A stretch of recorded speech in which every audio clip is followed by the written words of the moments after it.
નમસ્કાર ખેડૂત મિત્રો, આપનું સ્વાગત છે ખેડૂત વિકાસ યુટ્યુબ ચેનલમાં। મિત્રો આજે છે તારીખ આપણે 6 જૂન 2025 અને વાર છે મિત્રો આજે આપણે શુક્રવાર। તો આજનું જે આપણું જીરું બજાર છે એ કઈ રીતનું જોવા મળી શકે છે અને ખેડૂતોને જીરુંના ભાવ કેટલા રૂપિયા સુધી મળી શકે છે તેના વિશે સંપૂર્ણ માહિતી મેળવશું। એ પહેલાં વિડીયો પસંદ આવે તો વિડીયોને લાઇક કરી જે પણ મિત્રો આપણી ચેનલમાં નવા છે ખાસ મિત્રો ચેનલને સબસ્ક્રાઈબ કરી નાખજો।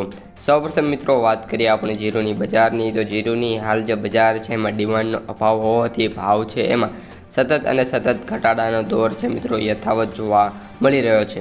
જીરુંની બજારમાં હાલ નરમાઈશ ચાલુ છે અને જીરુંના ભાવમાં વાત કરીએ તો ડિમાન્ડ છે એનો મિત્રો અભાવ જોવા મળી રહ્યો છે। અને વર્તમાન સંજોગોમાં આપણે વાત કરીએ તો જીરુંની બજારમાં કોઈ પણ બાજુથી લેવાલી ન હોવાથી ભાવ હજી પણ ઘટે એવી ધારણા છે।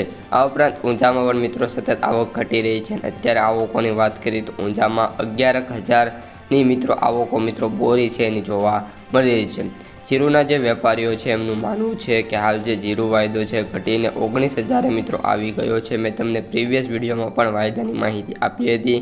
આ ઉપરાંત મિત્રો વાત કરીએ તો ફરીથી જે ભાવ છે પાછા ફરી શકે એ રીતના હાલ કોઈ સંજોગો છે જોવા નથી મળી રહ્યા। અને જીરુંની વાત કરીએ તો એપ્રિલ મહિનાની કુલ 27,000 ટનની આવક થઈ હતી અને ગત વર્ષની તુલનાએ 40થી 50% મિત્રો આવક એપ્રિલ મહિનામાં ઓછી હતી। આ ઉપરાંત મિત્રો નવો ક્રોપ એકાદ મહિનામાં આવશે અને તેનાથી પાકની સ્થિતિ છે અત્યારે તે જે છે એના કરતાં સારી હોવાથી ભારતીય જીરુંની માંગમાં આટલી બધી મંદી પણ આવી શકે છે। બીજી તરફ મિત્રો વાત કરીએ તો મસાલા સેગમેન્ટમાં આખું ખરાબ હોવાથી બજાર છે જીરુંની એમાં ઘટાડાનો દોર જોવા મળી રહ્યો છે। જીરું વાયદો અત્યારે 145 ઘટીને 19,735 રૂપિયા જોવા મળી રહ્યો છે। તો મિત્રો આ અત્યારની માહિતી અસ્તુ જય